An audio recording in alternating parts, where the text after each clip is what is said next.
আসসালামু আলাইকুম বন্ধুরা। আজকের ভিডিও আপনাদের জন্য খুবই গুরুত্বপূর্ণ। যাদের AdSense অ্যাকাউন্টে এইরকম একটা রেড বাটনের সিগন্যাল দিয়েছে এবং অ্যাড ট্যাক্স ইনফরমেশন এড করতে বলতেছে, তাদের জন্য আজকের ভিডিওটি খুবই গুরুত্বপূর্ণ। এটা দেখে অনেকে ঘাবড়ে গেছেন, কারণ আপনারা মনিটাইজেশনের সময় যখন AdSense অ্যাকাউন্ট এড করছেন, তখন কিন্তু আপনাদের AdSense অ্যাকাউন্টে ইউএস ট্যাক্স ইনফরমেশন এড করছেন। কিন্তু এখন আবার এখানে দেখুন সিঙ্গাপুর ট্যাক্স ইনফরমেশন এড করতে বলতেছে। তো এটা আপনারা কি এড করবেন না এড করবেন না, এটা দেখার জন্য ভিডিও অবশ্যই শেষ পর্যন্ত দেখুন। আর এড করলে কি লাভ হবে বা এড না করলে কি ক্ষতি হবে, সেটাও আপনাদের আপনাদের সুন্দরভাবে জানিয়ে দেব। তো এটার জন্য অবশ্যই ভিডিও শেষ পর্যন্ত দেখতে হবে। আর যদি ভিডিও শেষে আপনার মনে চায় যে ভিডিও আপনার জন্য একটু উপকারে আসছে, তাহলে অবশ্যই লাইক করবেন আর কমেন্ট করে সাবস্ক্রাইব করে আমাদের পাশে থাকবেন। তো আজকে আপনাদের জানাবো ইউটিউব অ্যাডসেন্সে দুই ভাবে টাকা আসে।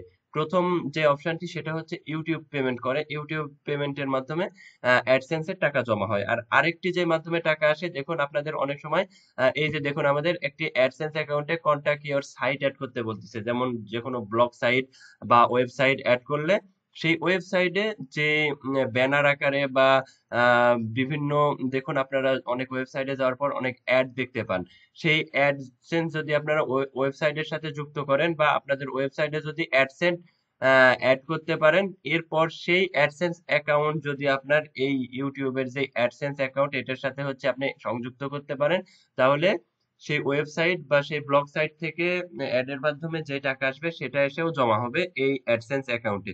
তো এই অ্যাডসেন্স অ্যাকাউন্ট কিন্তু দুই মাধ্যম থেকেই পেমেন্ট নিয়ে আপনাদের দেয়। সেটা হচ্ছে একটা ইউটিউব থেকে পেমেন্ট নিয়ে দেয়, আর আরেকটি যে কোনো ব্লগ সাইট বা ওয়েবসাইটে যদি আপনার অ্যাডসেন্স চালু থাকে, সেই অ্যাডসেন্স অ্যাকাউন্ট যদি আপনার এই অ্যাডসেন্স এর সাথে যুক্ত করা হয়, তাহলে এই অ্যাডসেন্স এ কিন্তু এই ওয়েবসাইট বা ব্লগ সাইট থেকেও টাকা আসবে।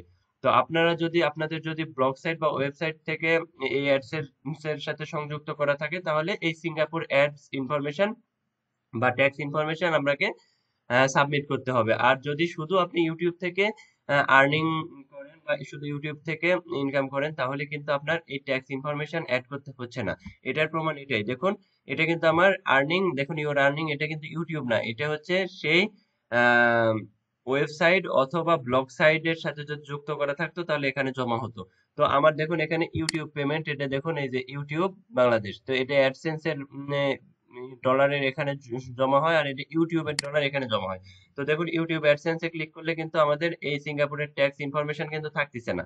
এটা কিন্তু আমাদের ইউটিউব আর্নিং এর জন্য যে ট্যাক্স ইনফরমেশন দেওয়া প্রয়োজন, সেটা কিন্তু আমরা আগেই দিয়ে দিয়েছি। যার কারণে কিন্তু দেখুন ইউটিউব আর্নিং দেখতে গেলে আমাদের এই ট্যাক্স ইনফরমেশন অ্যাড করতেও বলতেছে না, রেড কালার কোনো সিগন্যালও নাই। আর যখনই আমরা এই ওয়েবসাইট বা ব্লগ সাইটের আন্ডারে পেমেন্ট নিতে যাব, তখনই কিন্তু আমাদের এখানে ট্যাক্স ইনফরমেশন অ্যাড করতে বলবে। তো আপনাদের যদি ইউটিউব বাদে আলাদা কোনো ওয়েবসাইট বা ব্লগ সাইট থেকে আর্নিং থেকে থাকে, তাহলে আপনারা এখানে অ্যাড ট্যাক্স ইনফরমেশনে গিয়ে আপনারা সিঙ্গাপুর ট্যাক্স ইনফরমেশন অ্যাড করে ফেলবেন। তো আশা করি বুঝতে পেরেছেন, ভয়ের কোনো কারণ নেই, ঘাবড়ানোর কোনো কারণ নেই। আমরা ইউটিউব থেকে যদি পেমেন্ট নিতে চাই, তাহলে এই ট্যাক্স ইনফরমেশন অ্যাড করার কোনো প্রয়োজন নেই। আর আপনারা যদি অ্যাড করেও ফেলেন, কোনো সমস্যা নেই, আপনাদের পেমেন্ট কোনো কম বেশি হবে না, বা অ্যাড না করলেও আপনাদের পেমেন্ট যেভাবে পাইতেন সেটার কম বেশি হবে না। তো আজকের ভিডিও আপনাদের জন্য ইনফরমেটিভ ছিল, আমি আশা করি। এর যদি উপকারে এসে থাকে, অবশ্যই একটা লাইক করে সাবস্ক্রাইব করে আমাদের পাশে থাকবেন। ভালো থাকবেন, সুস্থ থাকবেন, আল্লাহ হাফেজ, আসসালামু আলাইকুম।